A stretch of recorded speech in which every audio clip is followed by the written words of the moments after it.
Why would a daughter tell police her own brother might be a killer? Why would she tremble as she uttered the words, "He's dangerous," knowing the man she was talking about was the same boy who used to chase her with a water gun in their Malibu backyard? And what if we told you? Rob Reiner saw it coming? What if, before Hollywood's beloved director was found lying in a pool of blood beside his wife, he'd already whispered warnings that no one took seriously? Not even the people closest to him. What if the most shocking thing about this double homicide wasn't the murder itself, but the fact that it had been foretold? This isn't just another celebrity tragedy. It's the unraveling of a family dynasty built on silence, shame, and secrets. Before we continue, please hit the like button, subscribe to the channel, and turn on the notification bell for updates. And at the heart of it all, a daughter, Romy Reiner, who finally spoke up. But what she said didn't just break headlines. It broke her brother, and the entire world watched him cry. Let's go back to that Sunday. The call came in at 7:42 p.m. An emergency operator picked up the line. The voice on the other end wasn't screaming. It was hollow, empty, like someone who had just watched a memory die. "This is Romy Reiner. I think my parents are dead." Within 20 minutes, sirens wailed through Brentwood's elite neighborhood. Streets that usually echoed with gardeners' leaf blowers and distant tennis balls suddenly rang with something much darker. The blaring horns of LAPD cruisers and the blinding blue lights of flashing urgency. Officers arrived at the $13.5 million Reiner estate, a modern fortress of glass and marble. They stepped into elegance and stepped out into horror. Inside the foyer, Rob Reiner lay motionless, a crimson trail painting the floor beneath him. Just past the hallway, Michelle's body was sprawled near the base of the staircase. Both stabbed, multiple times. No sign of forced entry, no valuables taken, no sign of a struggle other than the bodies. Just one thing out of place. The guest house door, wide open. Inside it, they found Nicholas Reiner, slumped on a couch, alone, shirtless, hands shaking. And beside him, something far worse than blood. Silence. He didn't run. He didn't ask why the cops were there. He just looked up and blinked. But it was Romy's reaction that shocked officers the most. She didn't run toward her brother. She didn't ask if he was okay. She backed away and said, with tears in her eyes, "That man should be your suspect." Think about that. She didn't say, "My brother might have done this." She said, "That man should be your suspect." Cold, calculated, certain. It wasn't guesswork. It was recognition. But here's where this story spirals even deeper than a Hollywood thriller. Because in the hours after the murders, while news outlets scrambled to confirm identities and neighbors clutched each other in disbelief, Romy Reiner was already preparing something far more explosive than a press statement. She was writing the truth, her truth. And when she published it, unfiltered, raw, and soaked in grief, the internet didn't just react. It cracked open. Because her post didn't begin with condolences. It began with a confession. "My father tried to warn us all." Those 7 words flipped the script. They painted a picture not of a family blindsided by tragedy, but of one walking toward it with eyes wide shut. And then, Romy dropped the hammer. She named her own brother.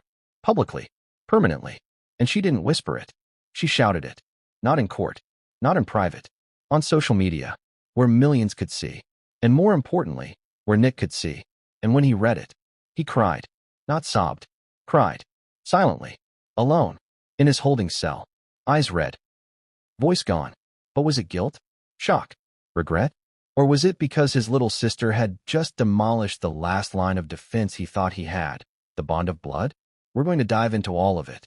Every voicemail. Every deleted tweet. Every hidden warning sign. We'll show you what Romy saw. What Rob tried to say.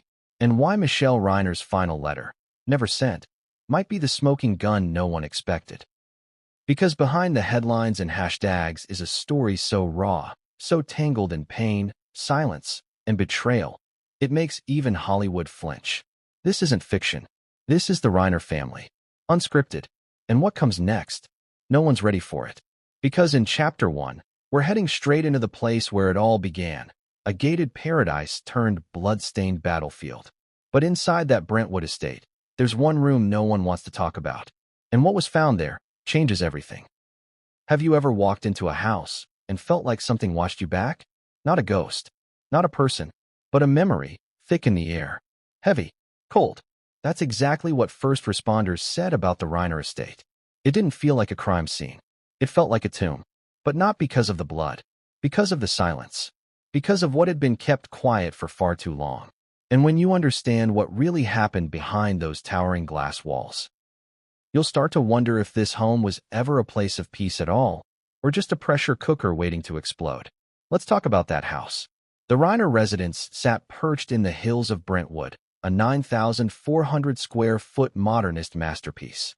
Triple-tiered gardens, reflecting pools, a garage that could fit 6 Teslas and still have room for a studio. But beneath its sleek walls and tastefully minimal decor was a very different energy. Some called it haunted, but not by ghosts. By secrets, by tension, by a son who had returned home, not as a guest, but as a storm, and by parents who, out of love, guilt, or denial, handed him the keys. The Reiners had spared no expense turning their property into a modern fortress. Security cameras on every side, coded gates, a full-service intercom system, a panic button in the master bedroom, even motion-detecting lights in the backyard. But all that security meant nothing, because the threat wasn't outside. It was already living inside the gate, in the guest house. Nick Reiner. Now picture this. The night of the murders, the main house is quiet. Too quiet. The lights in the kitchen are on, but no dishes are out. A cup of herbal tea sits cooling by the stove. Michelle's phone is on the counter, open to a draft message that was never sent.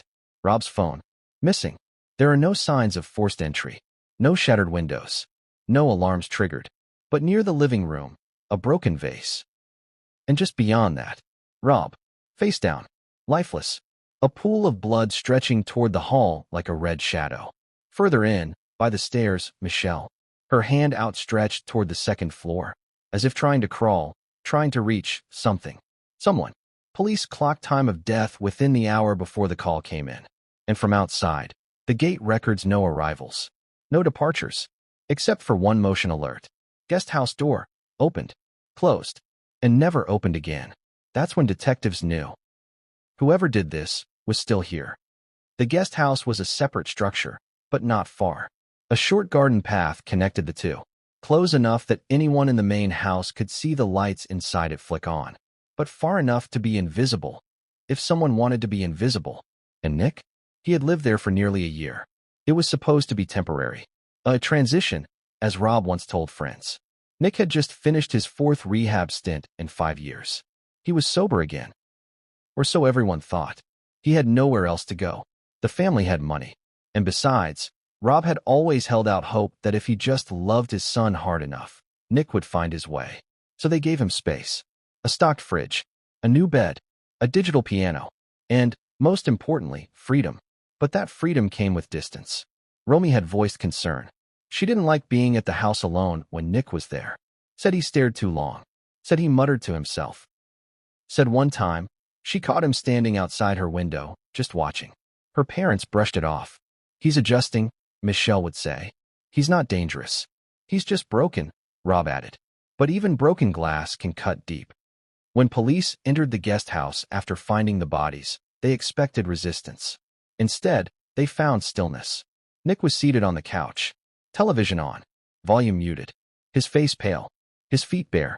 He had a bandage on his left wrist. Hastily wrapped, already stained. He looked up when the officers entered. He didn't run. He didn't even speak. Just blinked. And that's when they noticed the open drawer beside him. Inside, a kitchen knife. Not from the guest house. From the main house. And under that knife, a photo of him and Rob at a baseball game. Years ago, Nick was smiling, but the edges of the photo had been burned. Not all of it, just the sides, as if someone had tried to destroy it, but couldn't finish the job. Romy arrived just minutes later. She hadn't been home. She'd been staying with a friend in the city, avoiding a dinner she didn't want to sit through. When she heard about the 911 call, when she couldn't reach her parents, she raced home. What she found stopped her in her tracks. Yellow tape, flashing lights, a stretcher covered in white, and her brother being led away in cuffs. But what she said next stunned everyone. She didn't cry. She didn't scream. She looked straight at the detective and said, "He's the one. He's always been the one." And when asked to clarify, She doubled down. That man should be your suspect. Why did Romy say that? Why was she so sure? Because of something she saw in the days before the murders. Because of something her father said. Because of something she found. We'll get to all of it. But first, let's go back just 24 hours before the killings. To a voicemail. One left by Rob. To Romy. Late at night. Short. Shaky. It said, I know he's been acting strange again. Don't come by tomorrow unless we call first. I just want to make sure everything's calm. And then, as if realizing how that sounded, Rob added, he's my son, but he scares me sometimes. I'm sorry. That voicemail was never deleted. It sat on Romy's phone, unplayed, until it was too late. And now, that house sits empty. The lights turned off. The garden path overgrown. The once reflecting pool now gathering leaves. But the guest house? Still locked. Still untouched. Still silent. Except for one thing. A note police missed. Tucked behind the bathroom mirror. 6 words. Scrawled in pencil. Underlined twice. They're not listening. I warn them. Next up, we reveal Romy's last conversation with her father. And the one sentence he said that haunted her in the hours before everything fell apart. Romy had that voicemail. But she also had something else. A conversation from 2 nights before the murders. It wasn't long. They'd only spoken for 8 minutes. But in those 8 minutes, Rob said something she'd never forget. She'd later repeat it to police. She'd replay it in her mind during the funeral over and over again. And when she posted it to Instagram, a single quote, white text on a black background, it racked up over 6 million views in 3 hours. Here's what he said. Keep your brother away from the main house tonight. Just like that. No elaboration. No emotion. Just instruction. And then he changed the subject. That was Rob's style. Say the thing. Say it bluntly. Then move on like it was nothing. But Romy didn't forget. She told her friend about it the next day. She even typed it into her notes app, the whole call, in case she needed to remember what was said. But she didn't expect she'd need it for this. She thought maybe it was just Rob being cautious. Paranoid. Overprotective. But now that same line had become the centerpiece of a murder case. Because what father says that, unless he knows something's about to snap? And what daughter hears that, and still doesn't show up? Guilt. That's the word that clung to Romy's throat, that ate at her bones. Because deep down, she had known. She'd seen the signs. And still, she chose to stay away. Because she thought keeping her distance was protecting herself. What she didn't realize was that distance wouldn't protect them. Police combed through the guest house for days. They took boxes of evidence, journals, pill bottles, flash drives, even a ripped-up letter addressed to Dad. They also found medication Nick had stopped taking weeks earlier. He had been prescribed it for mood stabilization. It was powerful stuff. But in his drawer, it sat unopened, dust gathering on the lid. His therapist had warned Rob about this. Months earlier, in an email that has now become a key piece of evidence, the therapist wrote, if Nick stops taking his meds, you may see drastic changes in mood, behavior, or control. Please do not hesitate to call me or emergency services. This is not hypothetical. That email was read, flagged, and forgotten. Until now. We're not going to pretend this was simple. It wasn't. Nick wasn't some monster with a knife. He was a kid who had grown into a man without ever really finding his place. He was the youngest Reiner, the one born in the shadow of legends. A father who reshaped American comedy. A mother who defined quiet Hollywood grace. A sister who carved her own identity, sharp as a scalpel. And then there was Nick, the lost one. He tried. He wrote. He pitched. He even co-wrote a film once. But nothing stuck. And when the fame didn't find him, he turned to something else. Pills. Liquor. Rage. And that rage? It didn't scream. It simmered. Until one day it spilled. But here's what's worse. Rob knew it would. He told people. Quietly. Carefully. To the right friends. The right family members. He tried to get help. He tried to make plans. But how do you protect your child from himself when that same child might hurt you? And how do you ask the world to understand when your entire legacy is built on the image of a perfect family? You don't. You bury it. You call it he's just struggling. You say he's figuring it out. You downplay. You dismiss. Until you can't anymore. The crime scene photos, we won't describe them in detail. But one thing stood out to investigators. The expressions. Both Rob and Michelle, though lifeless, looked shocked. Not terrified. Surprised. As if they didn't see it coming. As if it happened so fast, they barely registered it. That, according to forensics, tells a chilling story. There wasn't a fight. There wasn't yelling. There was a decision. And then, execution. Swift. Sharp. Brutal. One stab too many. Then two. Then silence. And when it was done, Nick didn't run. He walked back to the guest house, sat down, and waited. Why? Was it remorse? Defeat? Or did he know, somewhere deep down, that this was how it would end? That the only way out of the expectations, the silence, the wait, was to destroy the very people who embodied them? We may never know. Nick hasn't spoken a word since his arrest. Not in interviews.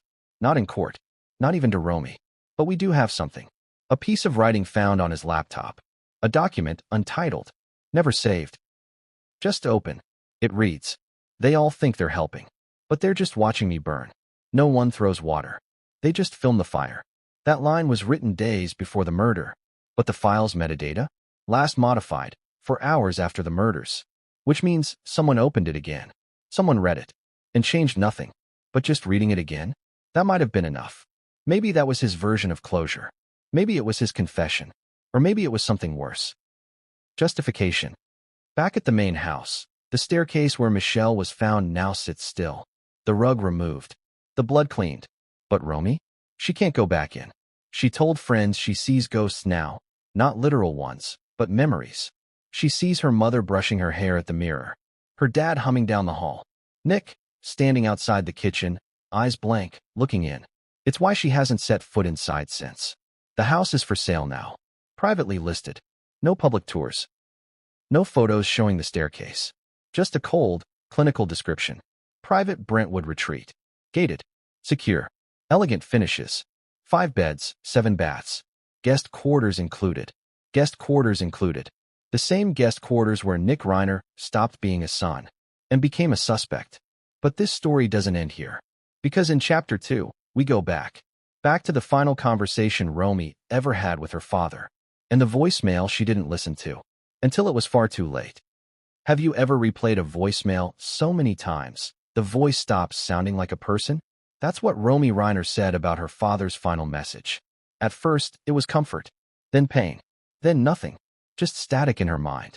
Because when someone you love dies, and their last words were a warning, how do you forgive yourself for not answering? How do you unhear, "Don't come by tomorrow," when tomorrow becomes the day your parents are killed? You don't. You carry it. And Romy has been carrying it ever since. But before that voicemail, before the headlines, before the heartbreak, there was a conversation. A short one. Just 8 minutes and 12 seconds. But in those 8 minutes, Rob Reiner said something so out of character, so quietly urgent, that Romy immediately typed it into her notes app. Word for word. It was the last time she'd ever hear him speak live. Let's walk through that call. Minute by minute. Line by line. Because what Rob didn't say might matter even more than what he did. The call came on a Friday evening. Romy was in a rideshare on the way home from a dinner with friends in Venice Beach. Her phone buzzed. Dad calling. She answered, a little buzzed from wine, distracted. But the moment she heard his voice, her tone changed. Because Rob didn't start with, "Hi, sweetie." He didn't ask where she was. He just asked, "Are you coming over this weekend?" She paused. Not sure yet. What? Silence. Then, "Just thinking we might keep it quiet this weekend." Now that was odd. Rob loved when Romy came over. He cooked for her, showed her clips from old screenplays. He even tried to help edit her writing. But this time, he wanted space. And then came the line. One she'll never forget. "Keep your brother away from the main house tonight." Not, "Tell Nick to cool it." Not, "Let's avoid drama." "Keep your brother away." 7 words. Delivered like a command. Not a request. Not a warning. A command. And that told Romy everything. Because Rob was a man who didn't bark orders. He finessed. He joked. He distracted. But not this time. This time he was clear. Too clear. Romy asked if everything was okay. He said, "We're fine. Just tired. Lot on our minds." But his voice? It betrayed him. She could hear it crack. Not from emotion, but from fear. A flicker. A hesitation. As if he wanted to say more, but stopped himself. And when Romy offered to drop by the next morning with coffee, he paused again and said, "Maybe just wait for us to call you." "Okay." The words hit like ice. She laughed nervously. "What's going on, Dad?" But he changed the subject. Asked about her new screenplay. Said he was proud of her. Told her to be safe. Told her to get some rest. And then hung up. 8 minutes. 12 seconds. No I love you. No goodbye. Just silence. That was Friday night. Saturday came and went. No calls. No texts. Romy stayed in the city. She thought about calling. Thought about checking in. But something told her, let it be. Maybe that was instinct. Maybe that was fear. Or maybe that was guilt before it even arrived. Because on Sunday, the silence broke. Permanently. When Romy finally pressed play on that voicemail, the one Rob had left just hours before his death, she was sitting on her friend's couch. She hadn't slept. She hadn't eaten. She had just come from identifying her parents' bodies. The detective had handed her the phone in an evidence bag. "I don't want to hear it," she said. But she had to. She needed to know if he'd been trying to reach her. Warn her. Maybe even say goodbye. She slid the phone out of the bag, opened the app, and pressed play. Here's what it said. "Hey Romy, it's Dad. Just checking in. I know we talked, but I wanted to say again, maybe don't come over tomorrow unless we call you. I know you worry, and I love you for that, but it's better if you stay away, okay? I'll call you later. Just stay in the city tonight. All right. Love you." Click. No screaming. No panic. Just measured fear. A father trying not to scare his daughter. Trying to downplay the dread in his voice. But it slipped through anyway. Because underneath that calm tone was the sound of a man already bracing for the worst. Romy replayed that voicemail 47 times that night. Each time, she looked for something new. A clue. A code. Something in his voice that told her he knew. Knew it was coming.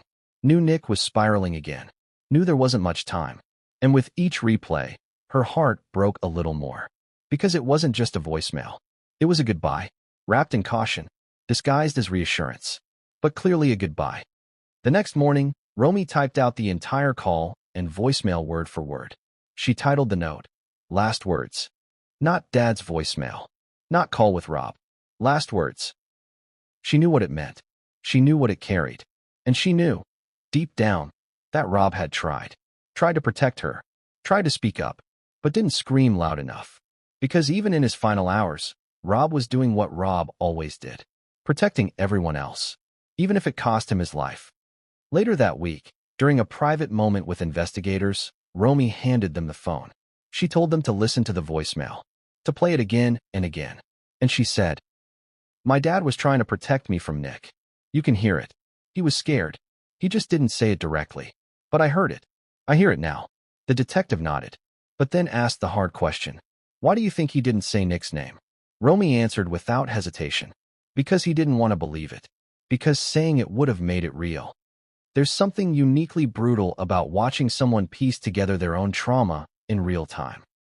Romy had to do it while the cameras were rolling, while the press hounded her, while tabloids twisted her words. And still, she stayed silent. For a week. No statements. No appearances. No comment. Until she broke. And when she did, the world heard what she'd kept bottled up since that call. And it all started with one sentence. "My father tried to warn us all." But what followed wasn't just emotion. It was evidence. And in Chapter 3, we'll show you the full picture of Nick's spiral.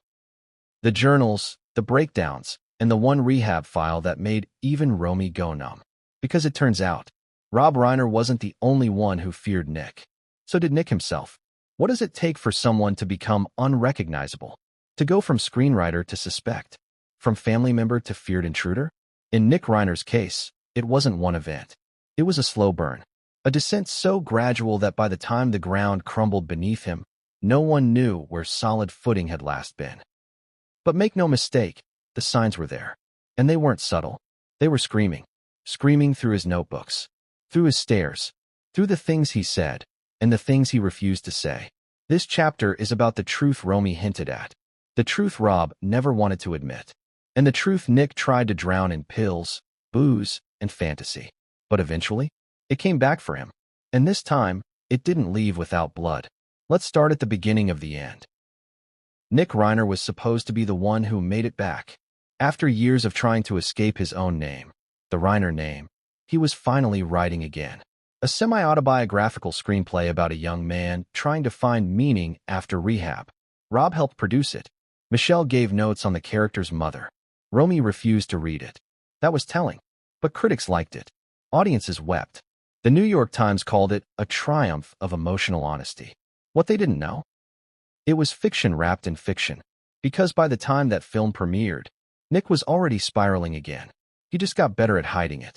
For a while, friends from his rehab group said Nick was brilliant, magnetic, funny, until he wasn't. They said he'd show up to meetings glowing with insight and then vanish for 2 weeks. One sponsor said he had a God complex on Tuesday and a victim complex by Thursday. Classic oscillation. Highs followed by abyss. And his journal entries, later seized as evidence, confirmed it. We've seen some of them. They weren't ramblings. They were letters, directed at people, at his father, at Romy, even at the man in the mirror. One entry read, "He watches me when I sleep. I think he's waiting for me to disappear. But I'm still here. I'm still the son. I'm still part of this." Another said, "They think I'm weak.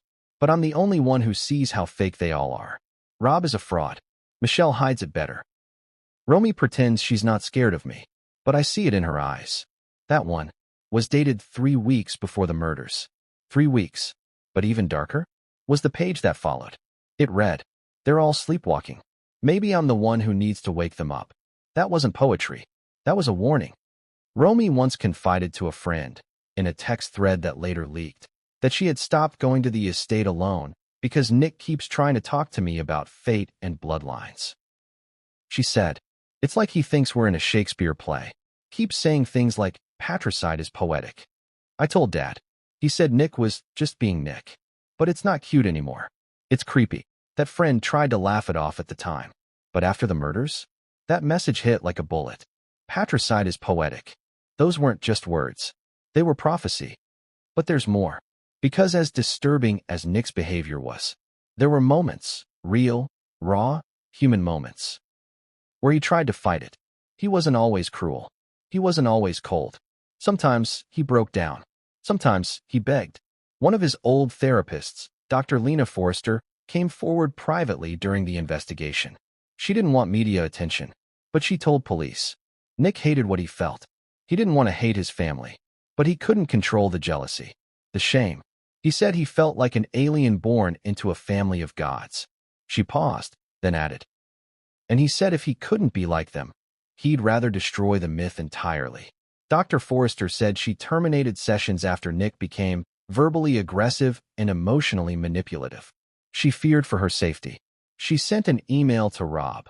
Again, this is on record, warning that Nick was presenting signs of grandiosity, potential for violence, and dissociative spiraling.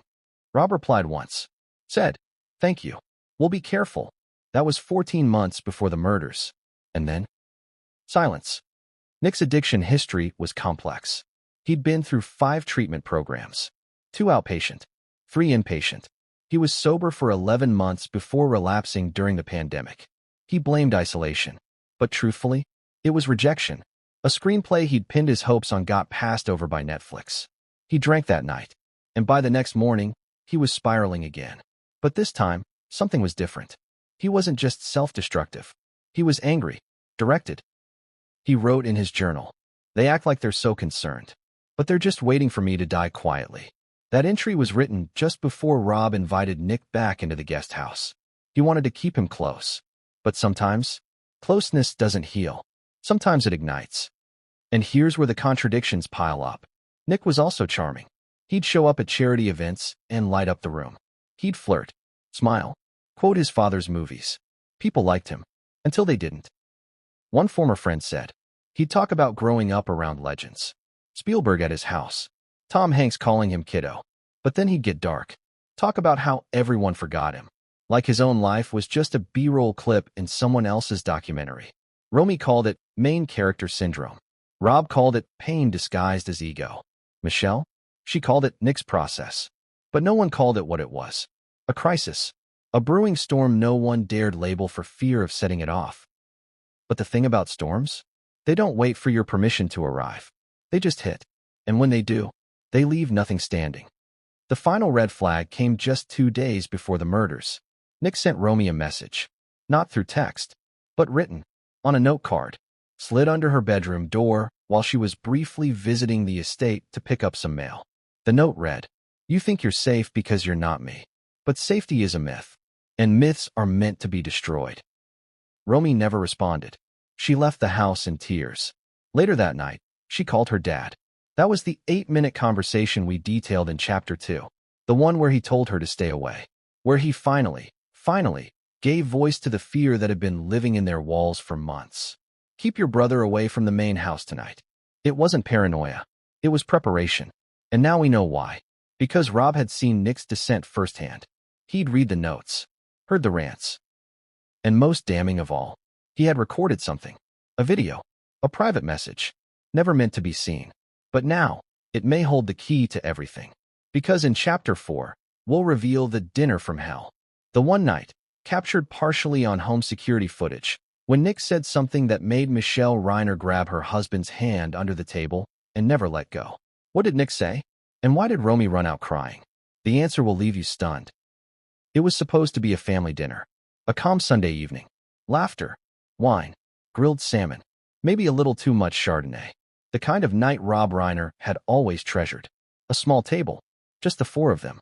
Rob, Michelle, Romy, Nick, the whole Reiner family, finally sitting down together. No cameras, no press, no Hollywood chaos. Just forks, plates, and family. But what began with soft music and candles ended in shattered glass, blood-drained faces. And a single sentence that chilled everyone to their core. This wasn't just an argument. This was the moment Nick's mask slipped. And for the first time, they all saw what lay beneath. Spoiler, it wasn't pretty. It was terrifying. And it would be the last time Romy ever ate dinner in that house. Let's rewind. The dinner took place 2 months before the murders. February 9th. It was a quiet, windy evening in Brentwood. The trees outside rustled like whispers. The Reiners had decided to stay in. No assistants, no chefs. Rob cooked. His famous double-crisp roast potatoes were on the menu. Michelle lit candles. Romy brought over a bottle of Pinot Noir. Nick? He showed up uninvited. He wasn't supposed to be there. Rob had told him earlier that day they'd be having a quiet dinner, just the 3 of them. But Nick arrived anyway, and he didn't knock. He just walked in, carried a bottle of bourbon under his arm, already opened. That should have been the first sign. But Rob, ever the peacemaker, waved it off. Come on in, kid. Pull up a chair. Romy raised her eyebrows. Michelle tightened her jaw. But they said nothing. They always said nothing. That was the problem. Dinner started awkwardly. Nick barely touched his food. He spoke in half sentences, drifting between stories that didn't have endings and questions no one understood. He complimented Rob on his directing career. Then said it must be nice not having to compete anymore. He asked Romy about her dating life, then chuckled. Do they know you're a Reiner? Or do you hide that too? Michelle tried to change the subject. Mentioned a movie screening. Nick rolled his eyes. Another movie about perfect families? How original. Then, the moment. The one no one forgot. Romy asked him, gently, almost pleading, if he'd been back to therapy. Just a simple question. But Nick froze, put his fork down, and smiled. A smile that didn't reach his eyes. Then he said, You all talk like I'm the crack in the glass. But what if I'm just the reflection? No one moved. He went on. You sit here eating your expensive potatoes, pretending everything's fine, like you're not all afraid of me. Rob tried to deflect. Nobody's afraid of you, Nick. We love you. That's why we worry. Nick stared at his father, then said, You don't love me. You tolerate me. And one day, when I'm not around, I promise. The silence will feel heavier. Like something's missing.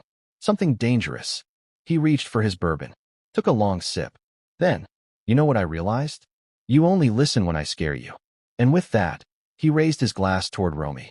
To fear. That was it. Romy stood up, knocked over her chair, stormed out, slamming the front door so hard the chandelier shook. Michelle reached across the table and grabbed Rob's hand. Squeezed it. He didn't pull away, because he was shaking too. Later that night, Michelle wrote something in her personal journal. Romy would find it weeks later. It said, I saw something in Nick's eyes tonight I've never seen before. Not pain, not sadness. Permission, like something in him had given itself permission to go dark. Rob told Romy the next day not to come by for a while. He told her things were tense. He didn't explain, He didn't have to, because Romy had already made a decision. She wouldn't be alone with Nick again. Ever. That dinner might have passed quietly. No one outside the family knew about it. Except for one detail. One camera, mounted in the corner of the dining room. Part of the estate's security system.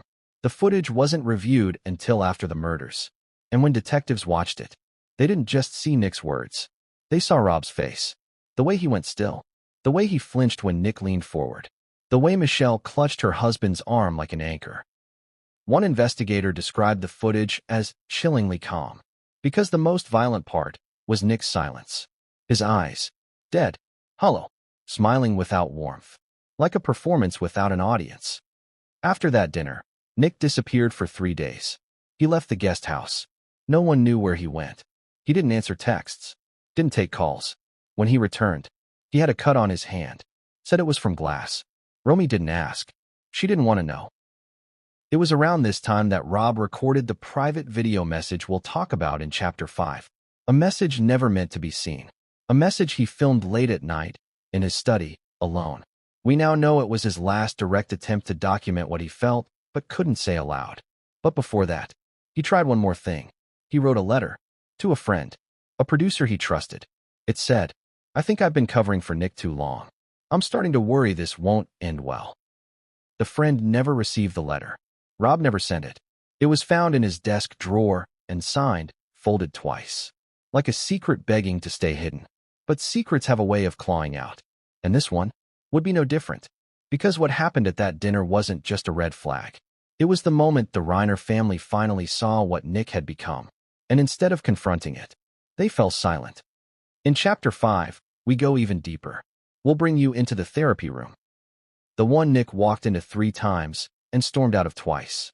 We'll reveal the therapist who quit, the one who tried to raise alarms, and the chilling document Nick left behind in one of the sessions, a piece of writing so disturbing, it was sealed until after the murders. What was in it? And why did even trained professionals fear Nick? You'll see. Because the spiral wasn't sudden. It was charted, step by step, until the last step bled red. What does it take for a professional, someone trained to handle trauma, volatility, and instability, to say, "I'm out. I can't do this anymore"? And more importantly, what was it about Nick Reiner that made a licensed therapist walk away? This wasn't a casual breakup. This was a formal termination. Signed, documented, notarized, and buried until now. Because if the Reiner family dinner was the moment the mask slipped, therapy was where Nick refused to wear one in the first place. He was raw, unfiltered, and, according to those who treated him, occasionally dangerous. One therapist said Nick weaponized vulnerability. Another called him a performance with a heartbeat. But there was one therapist who saw it all. Dr. Lena Forrester. She saw the charm, the spiraling, the terrifying clarity in his darkest moments. And she saw something else, too. A piece of writing. For pages. Handwritten in red ink. Titled simply, Inheritance. She kept a copy. Filed it away. Marked, Client presented concerning ideation. Monitored risk. Termination initiated. And now, for the first time, its contents are being revealed. But be warned. Once you hear what Nick wrote, you'll understand why even the people paid to help him feared what he was becoming. Let's start with the setup. Nick began seeing Dr. Forrester in early 2023, just a few months after his 4th stint in rehab. He'd been referred by a family friend, a producer who had worked with Rob and reportedly didn't want to see Nick burn out before 35. His first session? Polite, measured, superficially self-aware. He joked about being the black sheep, said he knew the drill, talked about feeling like a disposable backup character in the Rob Reiner cinematic universe. Dr. Forrester took notes. Patient appears aware of familial dynamics. Self-deprecating. No signs of aggression. But session 3? Everything changed. That session started like the others. Nick showed up on time. Brought coffee. Seemed calm. But midway through, Dr. Forrester asked a simple question. Do you ever feel like you're a threat to yourself or others? Nick leaned back, smiled, then said, "Depends who's watching the movie." She asked what he meant. He clarified. "Well, if this is a horror film, then I guess I'm the twist. If it's a family drama, maybe I'm the accident that ruined the 3rd act." Dr. Forrester, experienced as she was, didn't flinch. She pressed further. That's when Nick reached into his backpack and pulled out a folded stack of papers. "Want to see something scary?" he asked. She said yes. He handed her Inheritance and waited while she read. Here's what the first page said. It begins with blood. Because that's all they see when they look at me. The bloodline. The name. The pressure wrapped in applause. I didn't ask for this. I didn't choose this. But I live it. Every single day. Page 2. They say I have his eyes. But all I see in the mirror is a man dying in slow motion. And behind him, a woman who tried to save him. And a daughter who pretends she doesn't see the cracks. But I see them. I see everything. Page 3. They left the gate open. That's their mistake. Because when it ends, it will be quiet. Fast. No cameras. No scripts. Just truth. The kind you can't edit. And page 4. Legacy is a lie. Inheritance is a burden. And I plan to return it. All of it. With interest. Dr. Forrester put the pages down. She told him the writing was intense. Impressive, even. Nick laughed. Said, "Don't worry. I'm not a murderer. Yet." Then added, "But if I ever go there, at least it'll be earned." That was the moment she knew. Nick wasn't just unraveling. He was aware of it. He was controlling it. Dr. Forrester documented the session that same night. Her notes included, client demonstrated calculated emotional detachment, introspective to the point of narcissism, expressed violent metaphors, framed as fiction, high risk, low self-awareness combination, recommend increased observation or possible psychiatric evaluation. But Nick didn't return the following week, or the week after. He ghosted therapy, until one day, 3 weeks later. He showed up without an appointment, sat in the waiting room for an hour, then demanded to be seen. Dr. Forrester agreed, cautiously. That was the session she terminated care. Here's what happened. According to her report, Nick entered the room fidgeting, agitated, said he hadn't been sleeping, said he was seeing shapes in the mirrors again. When asked to elaborate, he said, "They're not ghosts. They're possibilities. Versions of me that don't make it." She asked what he meant by "don't make it." He answered, "They're the versions that get erased. The ones that get written out of the script. Because they don't fit the tone." She asked if he was thinking of harming himself or others. He laughed, then said, "What if harming someone is the only way to feel real?" That was it. She ended the session early, escorted him out, and filed for immediate termination. Sent a letter to the Reiner family. Recommended clinical evaluation. She never got a response. Let's pause here. Let that sink in. A therapist, with over 20 years of experience, flagged Nick as high risk, tried to warn the family, and got nothing in return. No follow-up. No second opinion. No crisis intervention. Why? Was it denial? Shame? Or something worse? The belief that Nick would never really go there? That he was just being dramatic? Romy later said in a private message, "Dad never thought Nick was capable. Not because he trusted him, but because he thought Nick was too broken to follow through."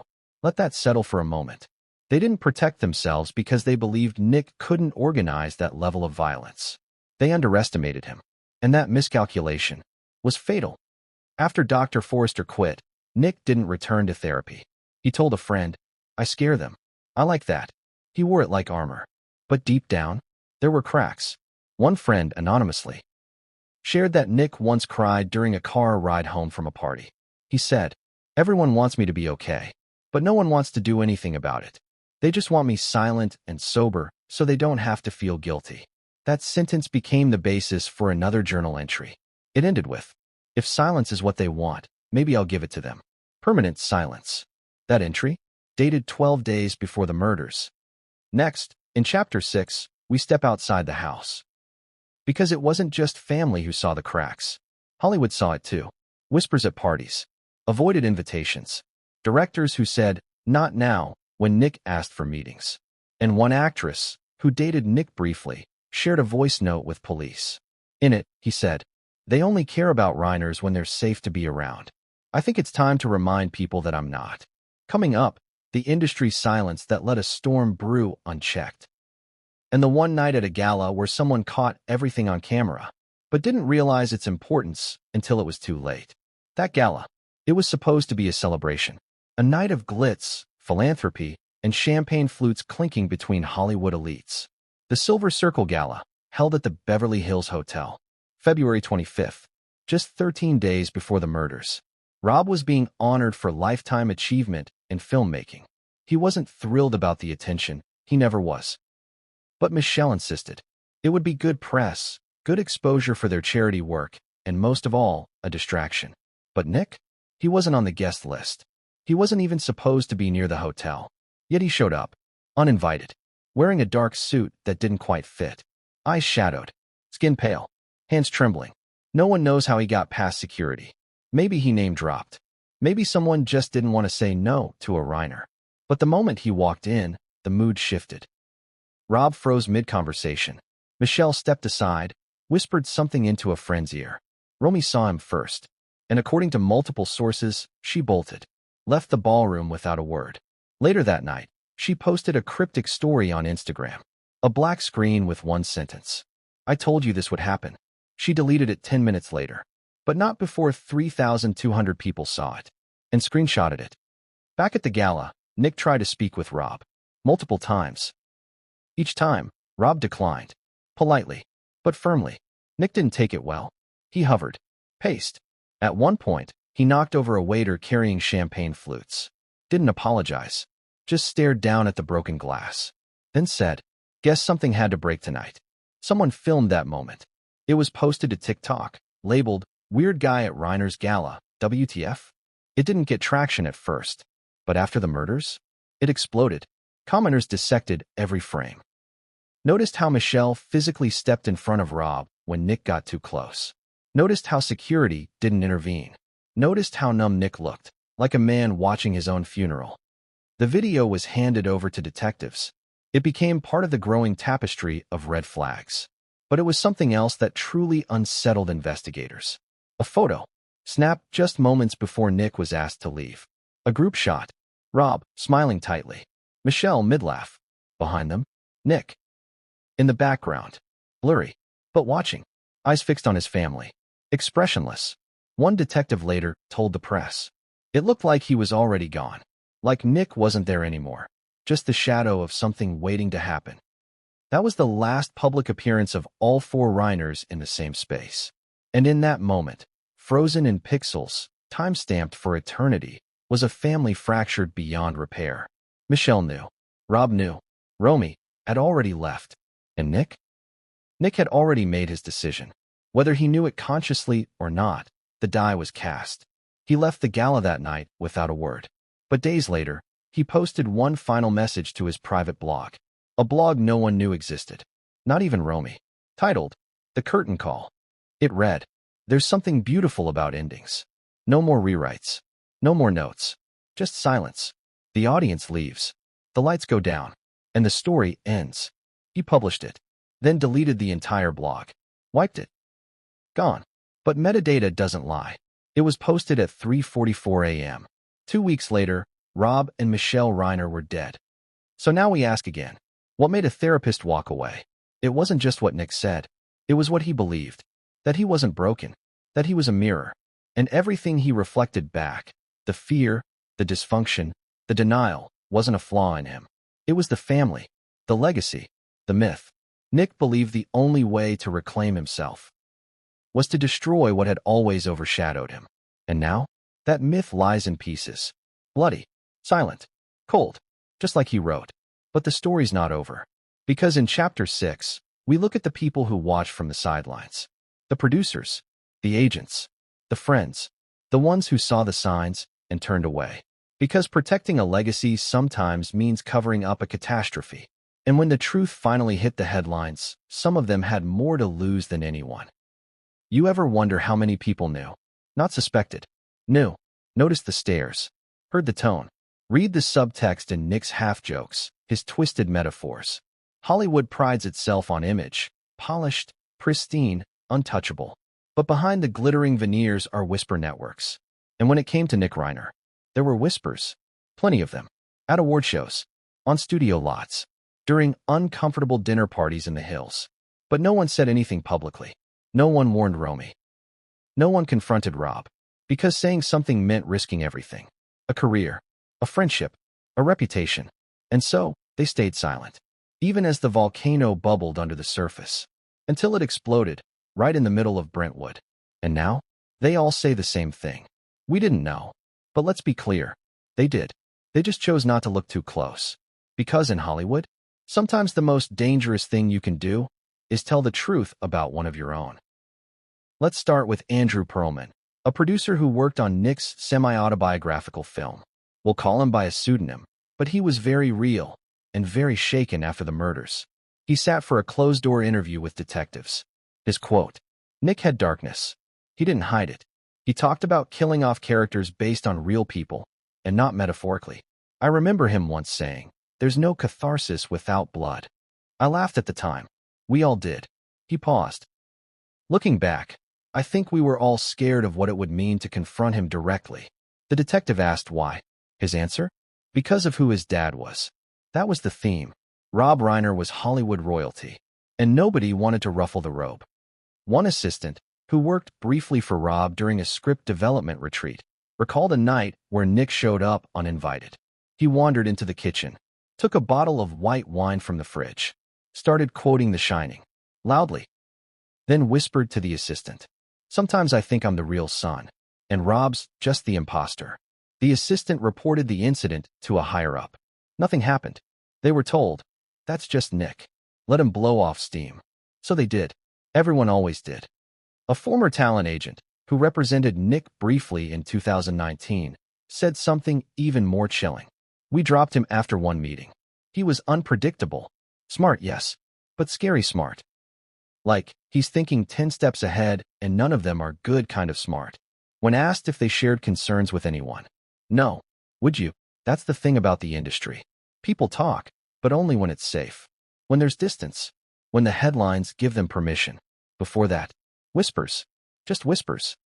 But perhaps the most damning voice came from a woman named Ella Bainbridge, a former actress, now a voice coach. She dated Nick Reiner briefly in 2021. Just 6 weeks. But what she experienced changed her. She spoke to investigators. Privately.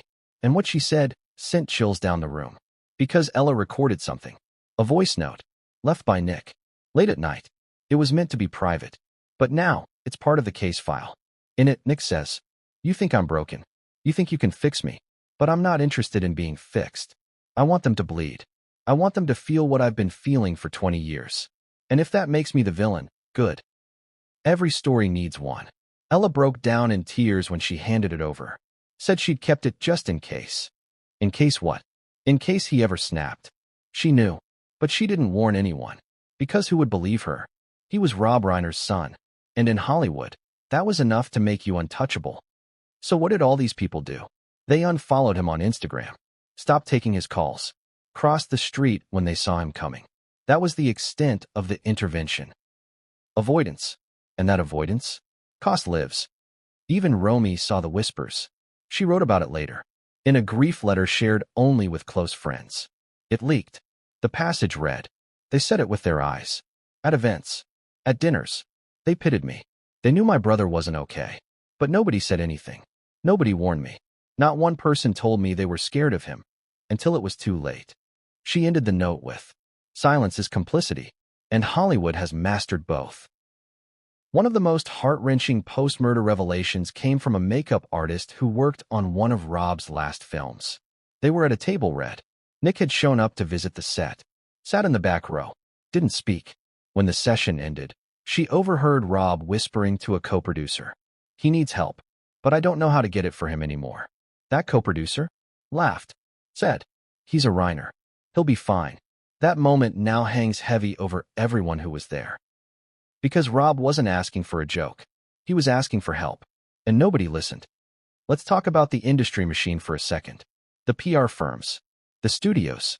The image handlers. They were aware. They saw the signs. But bad press? Bad headlines? That's worse than bad behavior in this town. And so, when rumors about Nick's instability began to swirl, the machine activated. They didn't confront. They covered. They released statements like, "Nick is taking time to focus on personal growth. The family appreciates privacy as they navigate challenges. He's committed to healing and artistry." All code. All camouflage. All lies. But the truth? It was hiding in plain sight. In the canceled meetings.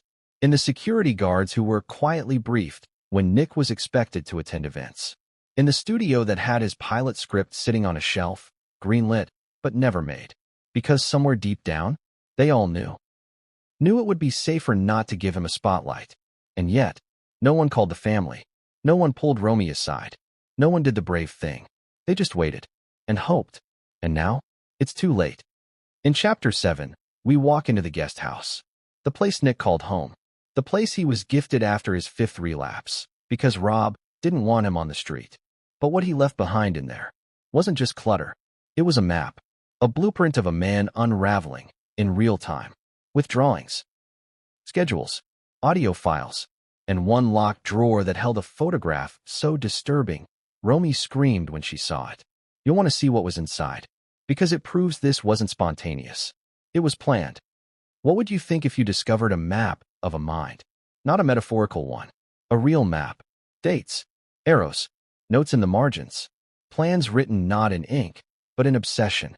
Because that's what investigators walked into when they finally opened the guest house fully. Not just as a crime scene, but as a diary you could walk through. And once Romy stepped inside, she never came back out the same. This wasn't just where Nick slept. This was where he became someone else. From the outside, the guest house looked harmless. Modern, minimalist, calm, neutral paint, floor-to-ceiling windows. A small patio facing the garden path that connected it to the main house. A place designed for quiet recovery, for rest, for healing. But the moment detectives crossed the threshold, that illusion collapsed. Because nothing inside felt temporary. Nothing felt transitional. It felt entrenched, like someone had been preparing to stay there forever, or leave it all behind at once. The first thing officers noticed was the smell. Not decay, not alcohol, but something metallic, like overheated electronics, like stress. The second thing? The walls. Bare, except for one. The far wall of the living area. Covered. Not in photos, not in posters, but in paper. Dozens of sheets taped together, edge to edge. Handwritten notes. Diagrams. Dates circled in red. Words underlined so hard the pen tore through the page. This wasn't decoration. It was documentation. At the center of the wall, one phrase stood out. The house is the stage. Under it, arrows pointed to 4 names. Rob, Michelle, Romy, Nick. 3 of the names were circled. One was boxed. Nick's. And beneath that box, a single sentence. If I don't control the story, I disappear. Let that sit for a moment. Because that line, according to behavioral analysts, is the clearest window into Nick Reiner's psyche. Fear of erasure. Fear of insignificance. Fear of being written out. And the desperate belief that the only way to matter is to force yourself into the narrative, no matter the cost. On the kitchen counter sat notebooks. 7 of them, all filled. No grocery lists. No casual doodles. Every page dense with writing. Some pages neat and deliberate. Others frantic, slanted, angry. One notebook was labeled triggers. Inside, a list. Being ignored. Being corrected. Romy laughing without me. Dad choosing her side. Mom whispering. Silence after dinner. Therapy. The word safe. That last one was circled twice. Safety. The thing everyone thought they were giving him. The thing he hated the most. Another notebook was worse. Titled, Rehearsals. Page after page detailed hypothetical conversations. Arguments. Confrontations. Some ended peacefully. Most did not. In many of them, Nick wrote the final line. Not Rob. Not Michelle. Nick. He always had the last word. One entry read, If I speak calmly, they won't listen. If I yell, they'll dismiss me. So what's left? Action. Action makes people pay attention. Action. That word came up again and again. Underlined. Highlighted. Obsessed over. This wasn't journaling. This was planning. Then came the drawer. The locked one. The one officers almost missed. It was hidden beneath the bed frame. No handle. Just a recessed latch. Inside, they found 3 things. A knife sheath. A folded sweater, Rob's. And a photograph. This is the photo Romy found. The one that made her scream. It was an old family picture. Taken years ago. Rob holding Nick on his shoulders. Michelle smiling. Romy, young, carefree, holding her dad's hand. A normal family. Except Nick had scratched out everyone's faces. Except his own. He left his face untouched. Perfectly intact. Around the edges of the photo, written in red pen. They see him. They see her. They never saw me. Romy collapsed when she saw it. She dropped the photo, covered her mouth, and whispered, "Oh my God, he hated us." But the truth? It was worse. He didn't hate them. He wanted them to see him. And in his mind, this was the only way left. Detectives also found audio files on Nick's laptop. Voice memos. Dozens. Recorded late at night. Sometimes whispering. Sometimes pacing. Sometimes laughing alone. One of the last recordings was time-stamped 3 nights before the murders. Nick's voice is calm, almost serene. He says, "They think I'm sick, that I need fixing. But what if this is clarity? What if I finally understand my role? Every family needs a sacrifice. Every story needs a turning point." Pause. Then, they won't listen unless something